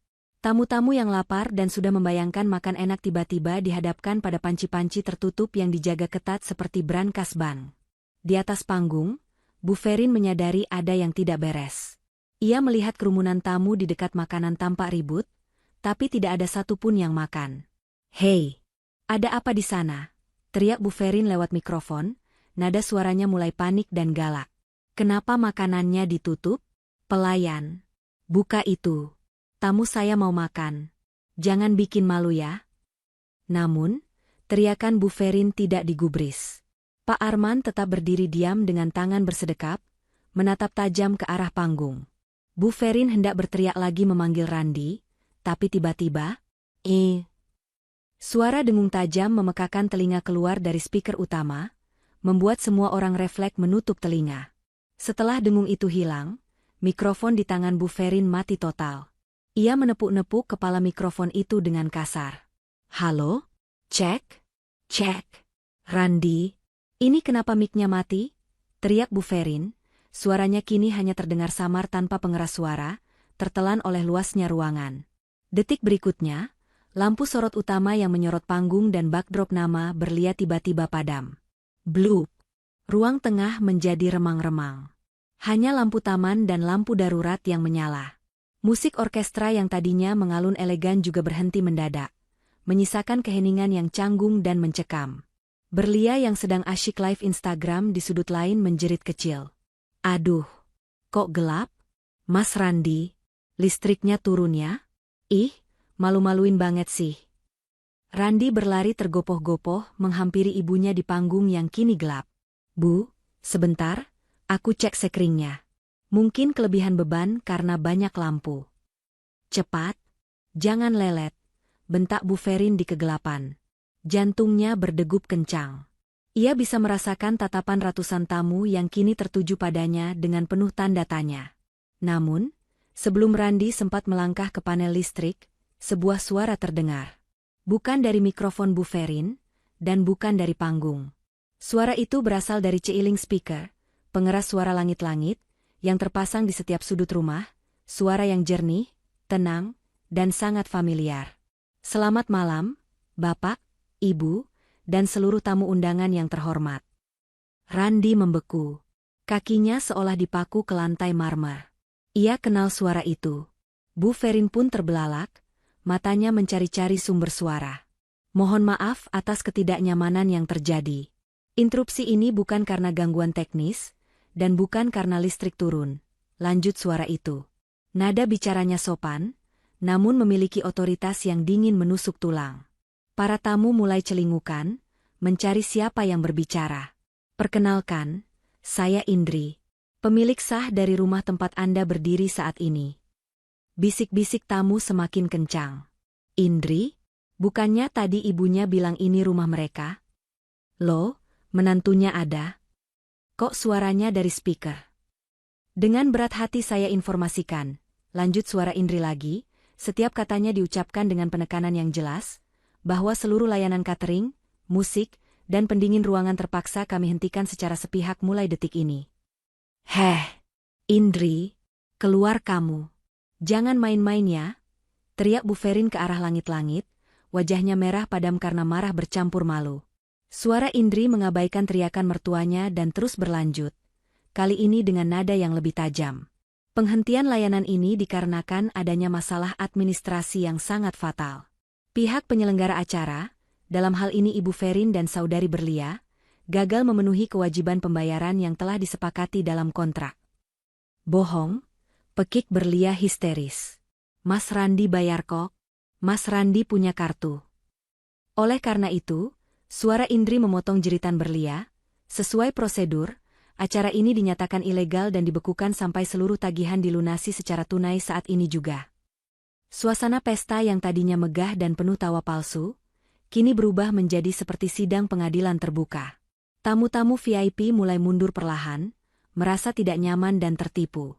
Mereka memandang Bu Ferin, Randi, dan Berlia dengan tatapan menghakimi. Di lantai 3, pintu ruang kerja Indri terbuka. Suara langkah kaki sepatu hak tinggi terdengar menuruni tangga utama yang melingkar. Lampu sorot tunggal tiba-tiba menyala kembali, tapi bukan menyorot ke panggung, melainkan menyorot ke puncak tangga. Di sana, Indri berdiri. Ia tidak memakai gaun pesta, melainkan setelan blazer putih bersih yang membalut tubuhnya dengan elegan dan berwibawa. Di tangannya, ia tidak memegang gelas minuman, melainkan sebuah tablet hitam. Ia menatap ke bawah, ke arah keluarganya yang kini tampak sangat kecil dan menyedihkan di tengah kegelapan pesta mereka sendiri. Selamat ulang tahun, Berlia, ucap Indri langsung, suaranya menggema tanpa mikrofon karena akustik ruangan yang bagus. Kadonya sudah sampai. Tagihan. Semua mata kini tertuju ke puncak tangga. Sosok Indri yang berbalut setelan putih itu tampak begitu kontras dengan kegelapan yang menyelimuti sisa ruangan, seolah ia adalah satu-satunya sumber cahaya dan kebenaran di tengah lautan kebohongan. Ia menuruni anak tangga satu persatu dengan tempo lambat yang mematikan, setiap ketukan hak sepatunya di marmer, seakan menjadi hitungan mundur bagi kehancuran reputasi keluarga suaminya. Di bawah, Bu Ferin gemetar. Bukan karena dingin, tapi karena campuran amarah dan rasa takut yang belum pernah ia rasakan sebelumnya. Ia merasa ditelanjangi di depan umum. Indri, apa-apaan kamu ini? Teriak Bu Ferin, berusaha mengembalikan wibawanya di depan tamu. Turun kamu. Nyalakan lampunya. Kamu mau mempermalukan ibu dan adikmu di depan orang-orang penting ini? Hah? Indri sampai di anak tangga terakhir, namun ia tidak mendekat ke arah mertuanya.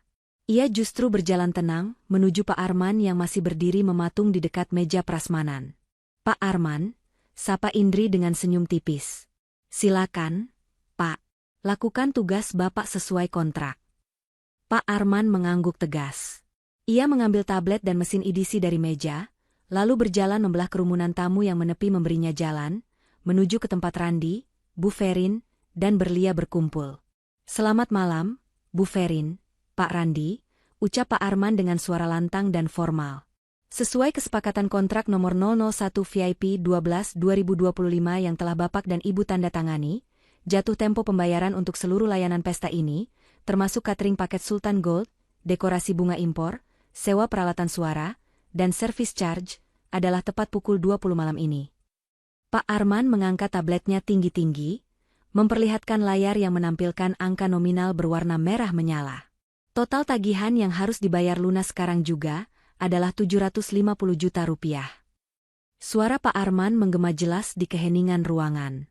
Angka itu membuat para tamu tersentak kaget. Bisik-bisik kembali terdengar riuh. 750 juta? Gila. Katanya orang kaya lama, masa bayar segitu aja ditagih pas acara. Duh, malu banget kalau jadi mereka. Wajah Randi pucat pasi, seputih kertas. Keringat dingin bercucuran di pelipisnya. Ia menatap ibunya dengan panik. Bu, 750 juta. Bayar, Randi. Cepat bayar. Desak Bu Ferin histeris sambil mendorong bahu anaknya. Pakai kartumu. Jangan bikin ibu malu. Gesek sekarang juga. Dengan tangan gemetar hebat, Randi merogoh saku jasnya. Ia mengeluarkan dompet kulit dan mengambil kartu kredit platinum yang selama ini menjadi jimat keberuntungannya, jimat yang sebenarnya milik Indri. Ini. Randi menyodorkan kartu itu pada Pak Arman dengan ragu. Tolong digesek, Pak. Semuanya. Pak Arman menerima kartu itu dengan wajah datar. Ia memasukkannya ke slot mesin edisi. Beep. Processing. Suasana hening seketika. Semua orang menahan napas, menunggu struk keluar.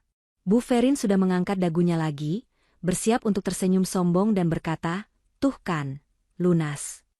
Berlia menggigit bibirnya cemas. Tit-tit. Bunyi penolakan yang nyaring dan menyakitkan terdengar dari mesin kecil itu. Lampu indikator di mesin berkedip merah. "Maaf, Pak," kata Pak Arman dingin, lalu membaca pesan di layar mesin dengan suara keras. Transaksi ditolak. Kartu diblokir oleh bank penerbit. "Apa?" teriak Bu Ferin dan Randi bersamaan. "Nggak mungkin," sangkal Randi panik. "Limitnya masih banyak. Tadi pagi masih bisa dipakai." "Coba lagi. Mesin kamu yang rusak itu," bentak Bu Ferin, menunjuk-nunjuk wajah Pak Arman. Pak Arman dengan sabar menggesek ulang. Hasilnya sama. Tit-tit. Ditolak lagi. "Kartu ini sudah tidak aktif, Pak," tegas Pak Arman. Ia mengembalikan kartu itu kepada Randi. "Apakah ada metode pembayaran lain? Uang tunai? Atau transfer mobile banking sekarang juga?" Randi lemas. Lututnya goyah. Saldo rekening pribadinya bahkan tidak sampai 10 juta rupiah. Semua pengeluaran besar selama ini selalu menggunakan uang Indri atau kartu kredit tambahan ini. Ia menatap Indri yang berdiri tak jauh dari situ dengan tangan bersedekap santai. "Indri," panggil Randi lirih, matanya memohon. "Tolong, Indri, aktifkan kartunya. Ini darurat. Malu sama orang-orang." Indri tertawa kecil, tawa yang kering tanpa emosi. "Darurat? Mas bilang ini darurat? Saat kalian menghamburkan uangku untuk pesta pora tanpa izinku, apakah itu darurat?" Indri melangkah maju, mengambil alih panggung perhatian. "Perlu Bapak Ibu tamu undangan ketahui," ujar Indri lantang, menatap para tamu satu persatu. "Kartu yang dipegang suami saya itu adalah kartu tambahan dari rekening saya. Rekening hasil keringat saya, Indriana, bukan uang warisan keluarga suami saya." Suara terkejut terdengar dari kerumunan. "Loh, jadi selama ini dibayarin istri?" katanya pengusaha sukses. Dan hari ini, lanjut Indri, suaranya semakin tajam menatap Bu Ferin, saya memutuskan untuk menutup keran uang itu. Fasilitas kredit suami saya sudah saya cabut 5 menit yang lalu. Jadi, Bu Ferin, Berlia, silakan bayar pesta mewah kalian dengan uang kalian sendiri. Bukankah kalian keluarga terhormat dan kaya raya? Wajah Bu Ferin berubah dari merah menjadi ungu karena menahan malu dan marah. Ia merasa dipojokkan. Kurang ajar kamu, Indri, jerit Bu Ferin. Kamu sengaja menjebak kami ya? Kamu istri durhaka. Suami lagi susah bukannya dibantu malah dipermalukan. Saya sudah cukup membantu selama 5 tahun ini, Bu, balas Indri tenang namun menusuk. Saya berikan rumah, saya berikan mobil, saya berikan uang bulanan. Tapi apa balasan ibu? Ibu merendahkan orang tua saya, ibu menginjak harga diri saya, dan puncaknya, ibu menurunkan foto pernikahan saya demi pesta sampah ini. Indri menunjuk ke arah backdrop bunga norak itu. Sekarang, saya tagih harga diri saya, kata Indri dingin. Pak Arman, karena mereka tidak bisa bayar, silakan lakukan prosedur selanjutnya. Pak Arman mengangguk. Ia memberi isyarat pada timnya.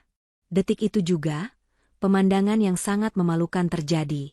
Para pelayan catering mulai mengangkut chafing dish berisi makanan-makanan mewah itu kembali ke dalam truk box. Mereka menggulung taplak meja, mengambil piring-piring bersih, dan membereskan gelas-gelas kristal. Jangan dibawa.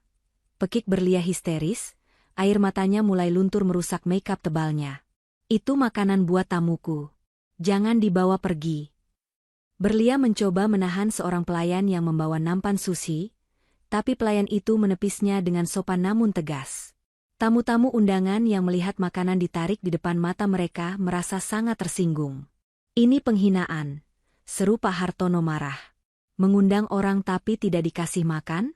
Saya pulang. Ayo pulang, Bu. Nggak jelas ini acaranya. Ajak seorang suami pada istrinya. Ngaku-ngaku orang kaya ternyata penipu. Satu persatu, tamu VIP mulai berbalik arah menuju pintu keluar. Mereka berjalan melewati Bu Ferin dan Randi, sambil menggelengkan kepala dengan tatapan jijik. Beberapa bahkan melempar amplop sumbangan mereka ke lantai dengan kasar. Tunggu. Jangan pulang dulu. Acaranya belum selesai, teriak Bu Ferin putus asa, mengejar Bu Siska. Jeng Siska, jangan pergi. Ini cuma salah paham. Indri cuma lagi datang bulan jadi emosian. Bu Siska berhenti sejenak, menatap Bu Ferin dengan tatapan dingin. Bu Ferin, saya kenal Pak Haris, ayah Indri, sebagai orang yang sangat terhormat. Sayang sekali putrinya harus mendapatkan mertua seperti Anda. Permisi. Kata-kata itu menohok ulu hati Bu Ferin lebih sakit daripada tamparan fisik. Ia berdiri terpaku melihat satu persatu tamunya pergi. Halaman rumah yang tadi penuh mobil mewah kini mulai kosong. Di tengah kekacauan itu, Indri berdiri tegak, tak tergoyahkan. Ia belum selesai. Ini baru hidangan pembuka dari menu balas dendamnya. Jangan senang dulu karena tamu sudah pulang. Ibu, Mas Randi, ucap Indri datar. Urusan kita belum selesai. Tagihan Pak Arman tetap harus dibayar. Dan saya punya satu kejutan lagi untuk menutup malam ini. Indri menjetikkan jarinya. Dari arah gerbang depan yang kini terbuka lebar karena mobil tamu keluar, masuklah sebuah mobil patroli polisi dengan lampu rotator biru yang menyala, diikuti oleh 2 orang petugas berseragam lengkap. Randi yang melihat polisi masuk langsung lemas, hingga jatuh terduduk di lantai marmer. Matanya terbelalak horor. Polisi? Selamat malam, sapa salah satu polisi itu tegas saat menghampiri mereka. Kami menerima laporan adanya dugaan penipuan jasa dan perbuatan tidak menyenangkan. Siapa penanggung jawab acara ini? Pak Arman langsung menunjuk Randi dan Bu Ferin. Mereka, Pak. Mereka memesan layanan catering senilai 750 juta dan menolak membayar. Indri tersenyum puas. Pesta ulang tahun Royal Princess itu kini resmi berubah menjadi Pesta Royal Jail. Kehadiran 2 petugas polisi berseragam di ruang tamu yang kini sunyi senyap itu, menciptakan atmosfer yang mencekam. Lampu-lampu kristal yang mewah seolah menyorot wajah-wajah pucat keluarga Randi, seperti lampu interogasi. Bapak Randi, Ibu Ferin, ujar salah satu petugas dengan nada tegas sambil memegang buku catatan. Kami mendapat laporan dari saudara Arman mengenai dugaan penipuan jasa boga dengan nominal 750 juta rupiah. Apakah benar Bapak dan Ibu memesan layanan ini namun tidak sanggup membayar? Bu Ferin gemetar hebat, kakinya lemas hingga ia harus berpegangan pada lengan sofa. Mulutnya yang biasanya lantang mencaci maki, kini terkunci rapat. Ia menatap Randi, berharap anaknya melakukan sesuatu. Pak polisi, ini salah paham. Randi mencoba membela diri dengan suara parau. Kami keluarga berada.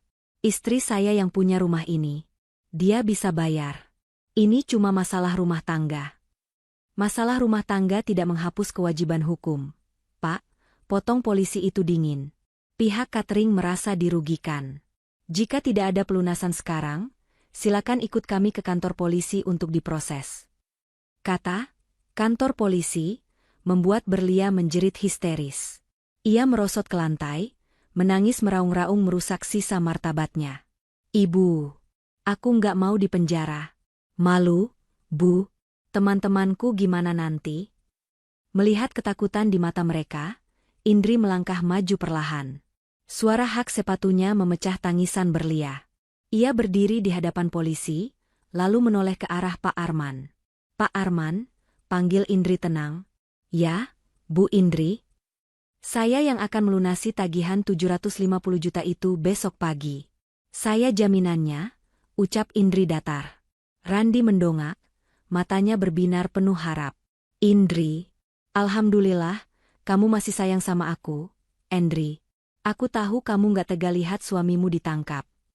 Bu Ferin pun langsung mengubah ekspresinya, dari ketakutan menjadi kembali angkuh. Nah, dengar itu, Pak Polisi, menantu saya mau bayar. Jadi kalian gak berhak bawa kami. Udah sana pergi. Indri tertawa kecil, tawa yang membuat bulu kuduk Randi meremang. Tunggu dulu, sela Indri tajam. Ia menatap Randi dengan tatapan membunuh. Siapa bilang aku melakukan ini karena sayang?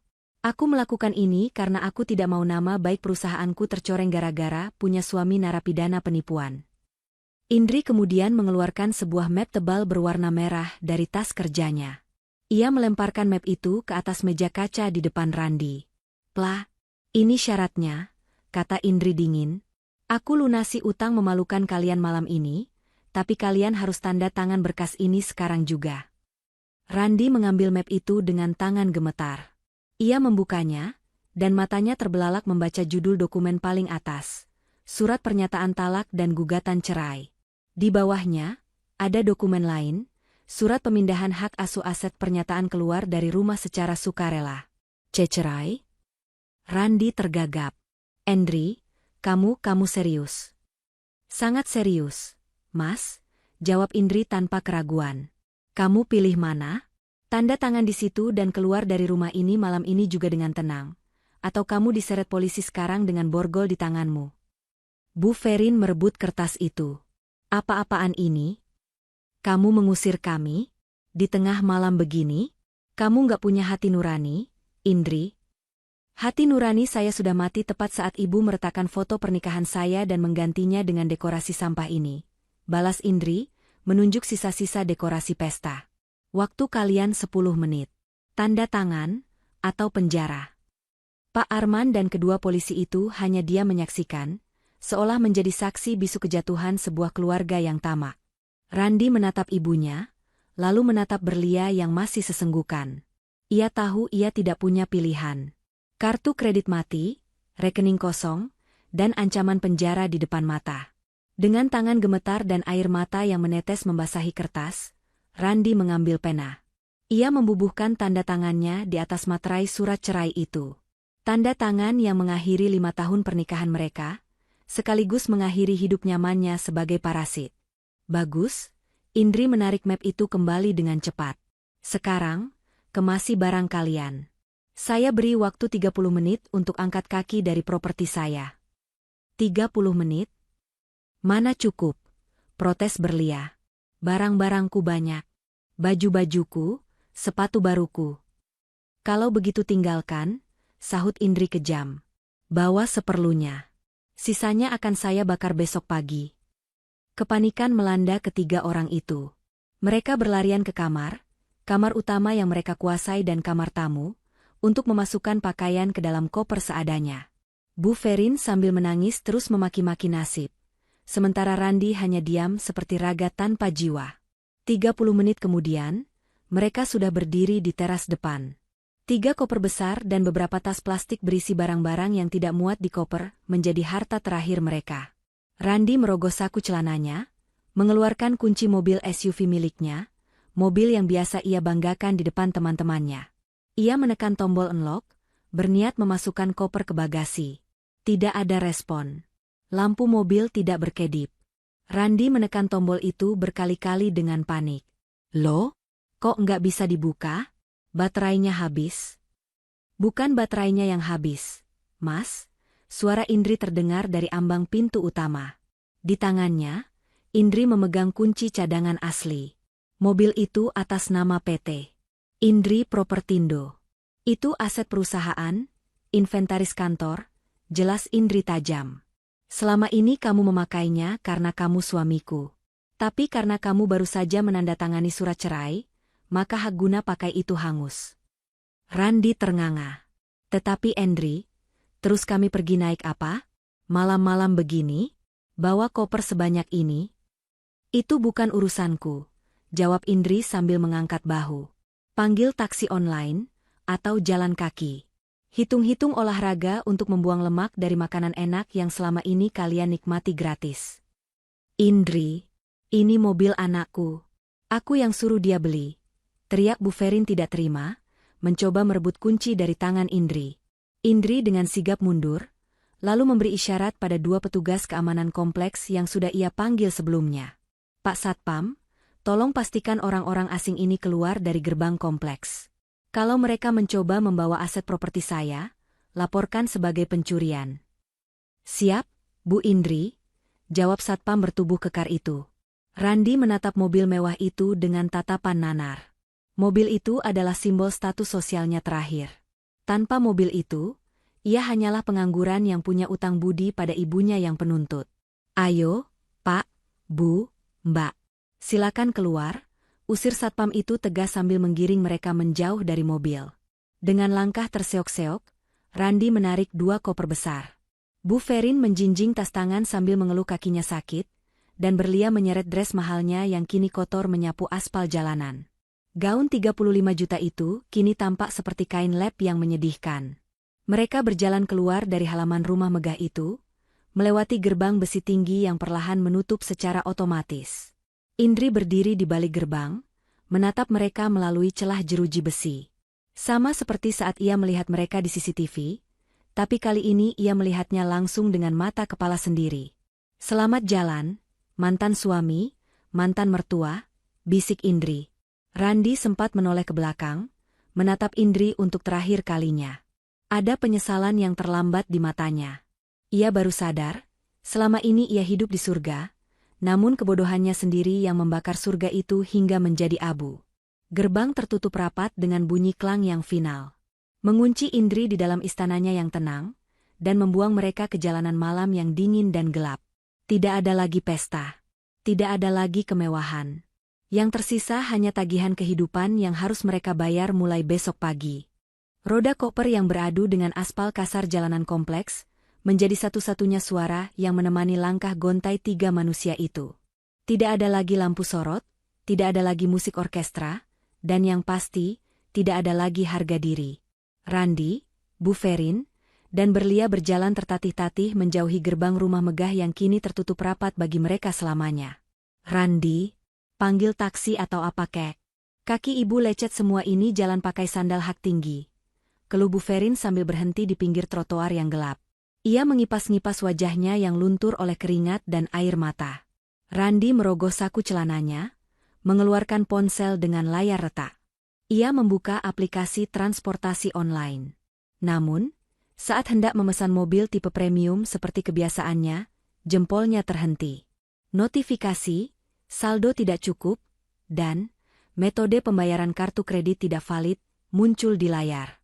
Kita nggak bisa pesan taksi mewah, Bu, gumam Randi lirih. Saldo tunai di aplikasi cuma sisa 20.000. Rekeningku kosong. Apa?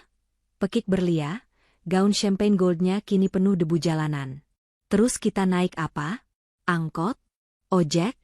Mas, aku lagi pakai gaun 30 juta. Masa naik motor? Gaun itu sudah nggak ada harganya. Berlia?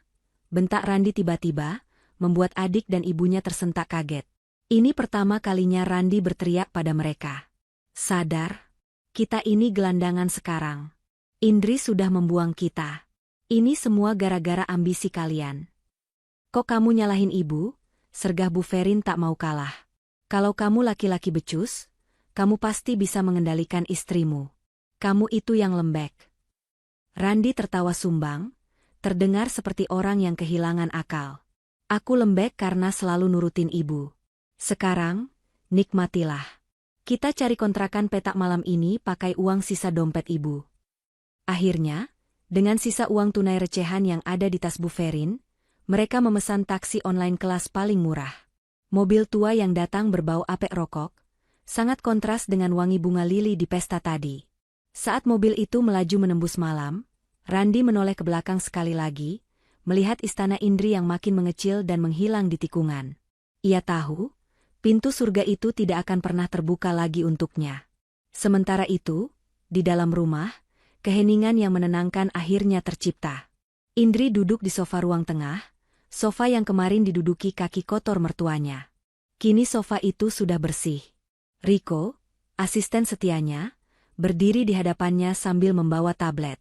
Bu Indri, tim kebersihan sudah mulai membereskan sisa makanan dan sampah pesta di halaman. Besok pagi taman akan kembali rapi, lapor Riko. Dan mengenai Pak Arman, pembayaran lunas sudah saya jadwalkan untuk transfer besok pagi pukul 8. Beliau menitipkan permintaan maaf dan terima kasih atas bonusnya. Indri mengangguk pelan sambil menyesap teh hangatnya. Bagus. Pastikan juga kunci pintu gerbang dan kode keamanan rumah diganti malam ini juga. Saya tidak mau ada tikus yang mencoba masuk lagi. Siap, Bu. Oh ya, mengenai proses perceraian? Riko ragu sejenak. Pengacara ibu bilang berkas yang ditandatangani Pak Randi tadi sudah sangat kuat. Prosesnya akan cepat karena ada bukti penyerahan aset sukarela. Ibu akan resmi menyandang status lajang dalam waktu kurang dari sebulan. Senyum tipis terbit di bibir Indri.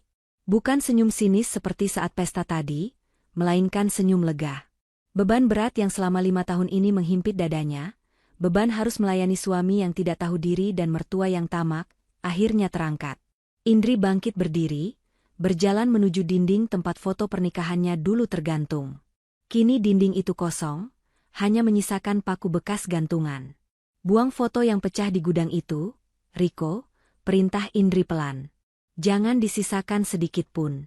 Besok, saya mau pasang lukisan baru di sini. Lukisan matahari terbit. Simbol hari baru. 3 bulan kemudian. Sebuah rumah kontrakan sempit di pinggiran kota yang padat penduduk terdengar riuh. Bukan riuh pesta, tapi riuh pertengkaran.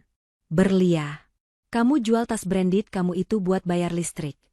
Teriak Bu Ferin yang kini tampil kucel dengan das terlusuh. Nggak mau. Ini tas kenangan masa kejayaan kita, Bu. Kalau dijual harganya jatuh banget, cuma laku 1 juta. Bantah Berlia sambil memeluk tasnya erat-erat. Wajahnya kini tanpa makeup, terlihat kusam dan lelah. Randi baru saja pulang, melempar helm ojek online-nya ke sudut ruangan. Ya, mantan direktur itu kini menyambung hidup menjadi pengemudi ojek. Wajahnya yang dulu bersih kini gosong terbakar matahari. Berisik, bentak Randi. Bisa nggak sehari aja nggak ribut soal duit? Kepalaku mau pecah dengerin ocehan penumpang, pulang ke rumah dengerin ocehan kalian. Ya makanya cari duit yang benar. Cibir Bu Ferin. Dulu hidup enak sama Indri kamu sia-siain. Coba dulu kamu nggak tanda tangan surat itu, kita masih bisa nuntut harta gono gini. Cukup, Bu. Randi menatap ibunya dengan tatapan kosong. Kita hancur karena keserakahan ibu. Jangan sebut nama Indri lagi. Dia sudah bahagia di atas sana, jauh dari jangkauan kita. Di layar televisi tabung kecil di sudut kamar, sebuah tayangan berita bisnis sedang berlangsung. Wajah cantik dan berwibawa muncul di layar. Itu Indri, sedang diwawancarai sebagai Women Entrepreneur of the Year. Ia tampak bersinar, lebih muda, dan jauh lebih bahagia. Randi menatap layar itu dengan perih. Ia melihat Indri tersenyum ke arah kamera, seolah tersenyum mengejek ke arahnya. Di jari manis Indri, tidak ada lagi cincin pernikahan mereka. Jari itu kini polos, namun memegang kendali penuh atas hidupnya sendiri. Randi mematikan televisi itu dengan kasar. Gel. Sama seperti masa depan mereka bertiga di kontrakan sempit itu. Di kediamannya yang mewah, Indri berdiri di balkon kamar utamanya, kamar yang sudah kembali menjadi miliknya sepenuhnya. Ia menatap langit malam yang bertabur bintang. Tidak ada lagi benalu yang menggerogoti hidupnya. Ia menarik napas panjang, menghirup udara kebebasan yang terasa sangat manis. Balas dendam terbaik bukanlah dengan menghancurkan fisik musuh, melainkan dengan membiarkan mereka melihat kita bahagia dan sukses tanpa kehadiran mereka, sementara mereka membusuk dalam penyesalan yang mereka ciptakan sendiri. Indri tersenyum, lalu masuk ke dalam, menutup pintu balkon, dan menutup lembaran masa lalunya dengan sempurna. Pesan moral. Jadilah tamu yang tahu diri, jangan pernah merasa berhak atas harta dan kerja keras orang lain, meskipun itu adalah keluarga sendiri. Hormati batasan dan privasi pemilik rumah. Keserakahan menghancurkan, keinginan untuk terlihat kaya dan dipuji orang lain, gengsi, tanpa kemampuan finansial yang nyata hanya akan menuntun pada kehancuran dan rasa malu. Hargai pasangan, suami atau istri adalah rekan hidup, bukan sapi perah. Ketika ketulusan dibalas dengan penghinaan, maka bersiaplah kehilangan segalanya saat kesabaran itu habis. Kemandirian adalah kekuatan. Wanita yang mandiri secara finansial memiliki kendali penuh atas hidup dan harga dirinya, sehingga tidak bisa diinjak-injak oleh siapapun.